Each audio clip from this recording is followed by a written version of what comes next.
First of all, I want to say thank you to the chief imam. Uh, my personal opinion, I think he did a great job. Regarding this eviction, saga that took place in real life a couple of days ago. He said that people are criticizing him, saying that he did not, condemn the police brutality. You know, and there is no way he will condemn the police brutality, especially on this matter. Imam, we are not asking you to condemn the police for brutalizing the people who refuse to evict or leave the premise when the police came to evict. We are asking you to condemn the police for failing to protect the people that refused to leave the premise when they came to evict it.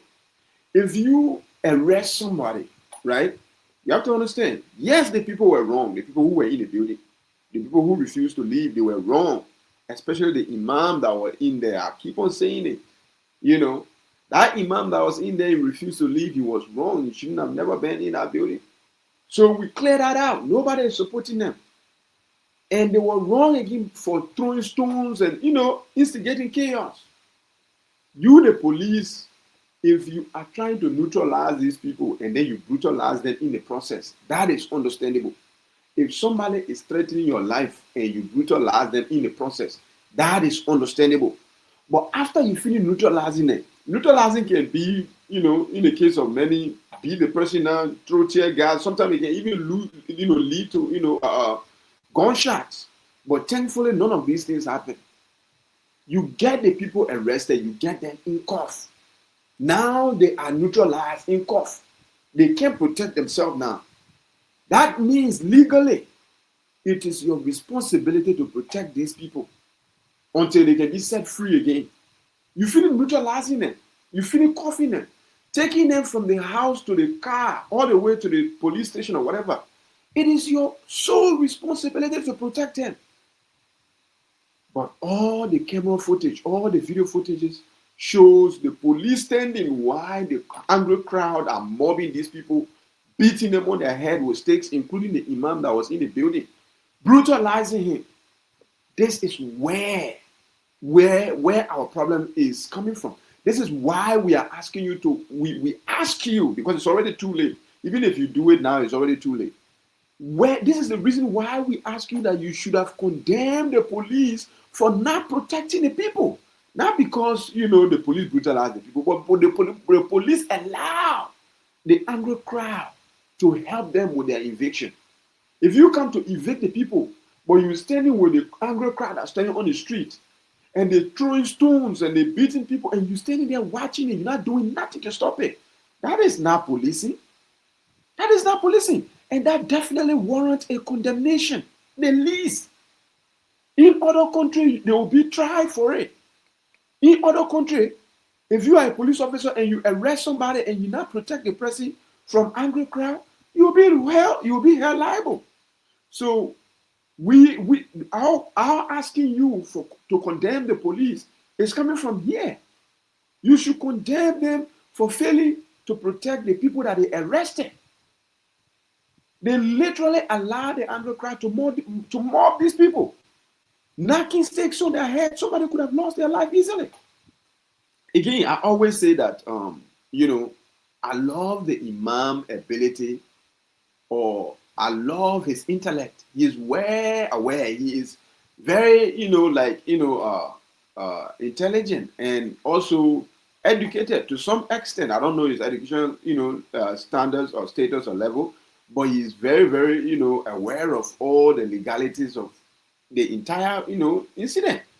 And, I'm proud for somebody like that to be representing the Muslim community of Liberia, 100%. One of the things that he said that, I have issue with is that he rightfully said that he has friends who are Madingos, who are Muslims. He called one guy named Salia Dugle. I remember that name because, as you can see on the screen, my name is Salia. Definitely was not talking about me. This guy lived in Australia, and he said that he's a friend of him, right? And this guy is very progressive. He said that the Muslim people are some of the greatest people in Africa, quoting the Mali Empire, the Great Mali Empire, and all these things, which are all true. Saying that Mandingo people are, very progressive people, which is all true. And again, like I said, he name dropped his friend who lives in Australia, who he believes and says that friend of his, who is Mandingo and Muslim, is very progressive. And he is calling on all of them, the progressive Mandingo Muslims, to now start to educate the backward, so, how they call it, Mandingo Muslims that have refused to be progressive. This is where I have problem with, right? Because I have problem with this, not because I hear it from Jeff, because I hear it from him. Because I've heard this before many times. People have said that, oh, it is now time for you guys to educate the Mandingo people who don't understand the law or whatever. Listen, you have to understand, I don't have problem with educating people who don't know the law of the country. I don't have problem with that. My problem is, why is only, directed to Mandingo people? Why do people assume that only Mandingo people in the country that don't understand the law of the country? There are a lot of people in Liberia that don't understand the law of the country. There are a lot of people in Liberia that understand the law of the country, but they don't want to abide by it. There are so many incidents, so many things that are happening, unlawful actions of people that are happening in the country. But you don't see people telling them, say, oh, my man, go educate your Bassa people then. Go educate your Giyo or Krayee people then, about the law of the country. That time for you to go educate. Like the way the Imam, like I said, the Imam is intellectually, inclined, to say the least. But I will not tell you, say, it is time for you to go, educate your Krayee people then about the law of the country. Right? Just, this year alone, at least four, the one that I know of, 4 police officers have been killed. This year alone. A DE officer got killed in Cornwall. A police officer got killed a couple of months ago in the traffic. And I think 2 police officers died on a motorball in Nima County trying to transfer a suspected rapist to a police station. Right? If I'm not making a mistake. And these are the things that I'm aware of. There might be other stories that I don't even know about. I'm saying all these police officers that got killed, none of them had anything to do with Mandingo or Muslim people. And they were all unlawfully killed. None of these incidents have anything to do with Mandingo or Muslim people. They're not just any killing, but killing of, law enforcement officers. You not see people coming also saying that person that killed law officer, that time for you to go educate that people try. Why is it that it have to be only Mandingo? Why is it that Mandingo people have to go educate Mandingo, other Mandingo people there, quote unquote backward Mandingo people there, on the law of the land? Let's Liberia go educate backward Liberians on the law of the land. About the law of the land. Not just Mandingo. That is my problem. It's not just Mandingo. I want to tell the chief imam, say, Mandingo, Muslim, Christian, if anybody is unlawfully, targeted based on their religion or tribe or any other, how they call it, affiliation, we condemn it in the strongest term. We condemn it in the strongest term. We don't know about this fellow that was killed in Banjo. If we know about it, we'll 100% come outside and condemn it. We don't even know the story. That is one. 2, you have to understand, we know there are a lot of Muslims in Liberia. Mandingos are not the only Muslims in Liberia. But Mandingos are the only people in Liberia that have been judged only because they are Muslims.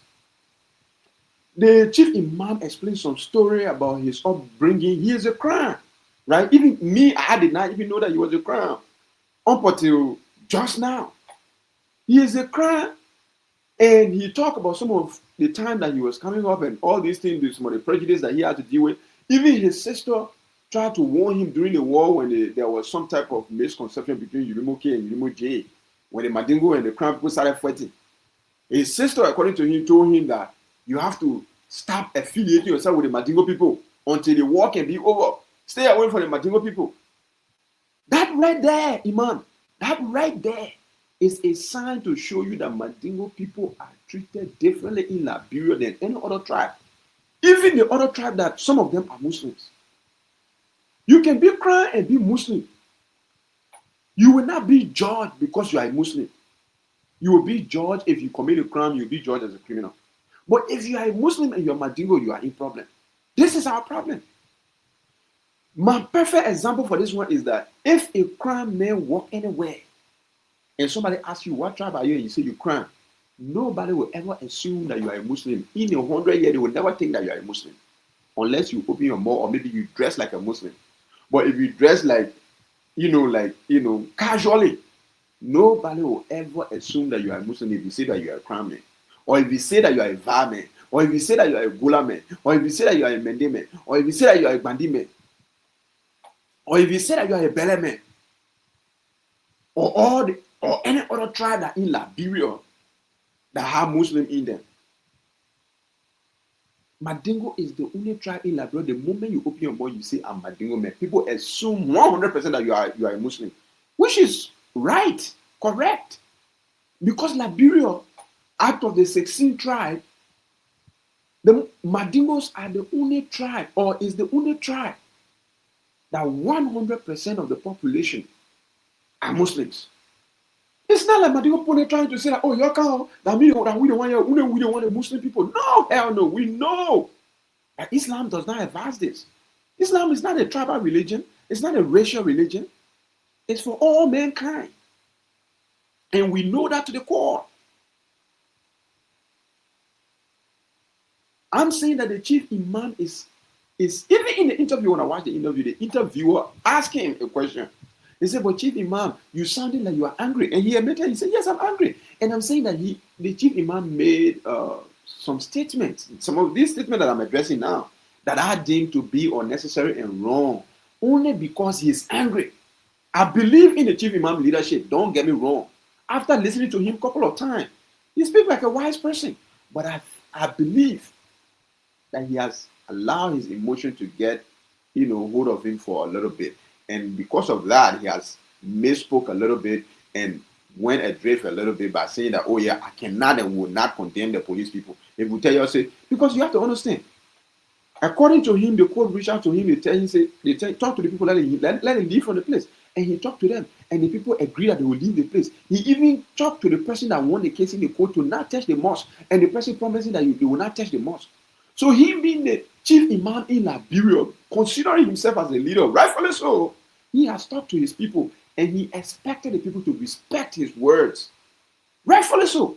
But then he turned around and found out that the people never respected it. So he got angry. And I understand. This is why I, sitting down behind my camera and my microphone, I can get angry and say something and misspeak. Right? If I say something, I'll go out of line. Yes, I can be held accountable. But the accountability that I'll be held with, it will not be as much as you, because while you are in a higher position than I am, you are a leader. You are the leader of the entire Muslim people in Liberia. Chief Imam of Liberia. You cannot allow your emotion to make you start saying things that will sound divisive. And I know you are not a divisive person.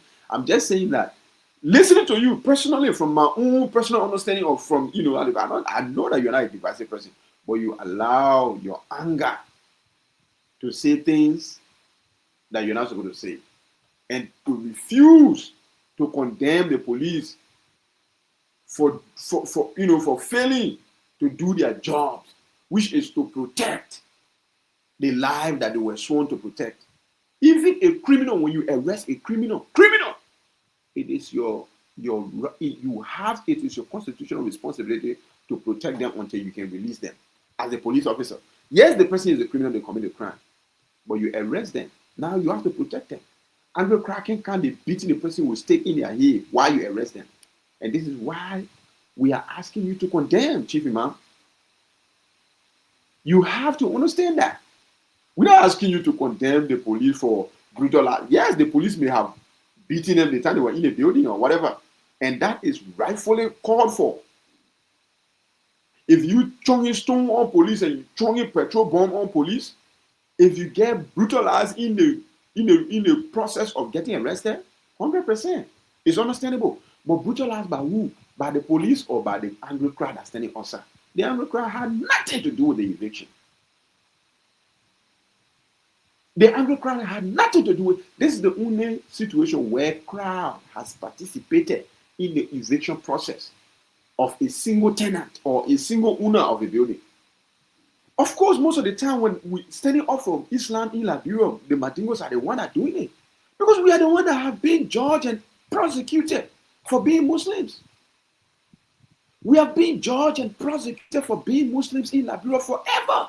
We have been judged and prosecuted in Liberia forever just for being Muslims and Mandingo. As a matter of fact, I remember not too long ago when we were having the unmail in Liberia, right? The United Nations mission in Liberia. Some of their soldiers were Pakistani and Bangladeshi soldiers. And some of my friends, our friends that we used to be there, they used to call these Bangladeshi and Pakistani soldiers, how do you call it? Mandingo women. Why? Because the men used to go pray in the mosque. Most of them were Muslims. All of them, in fact, were Muslims. So they refer to them as Mandingo women. It is in the non-Muslim Liberian nature to assume that every Muslim is a Mandingo. It's not the Mandingo photo. The thing is that the Mandingos are the only tribe in Liberia that 100% of the tribe is Muslim or are Muslims. It's not the Mandingo's fault. It's the prejudice against the Mandingo people. And you, as the chief imam, you should be the very last person that will jump that ship. To say, oh yeah, that not only should be about Mandingo. No, you should be the last person to ever say that. And you don't have to be Mandingo to understand that. You don't even have to be a Muslim to understand that.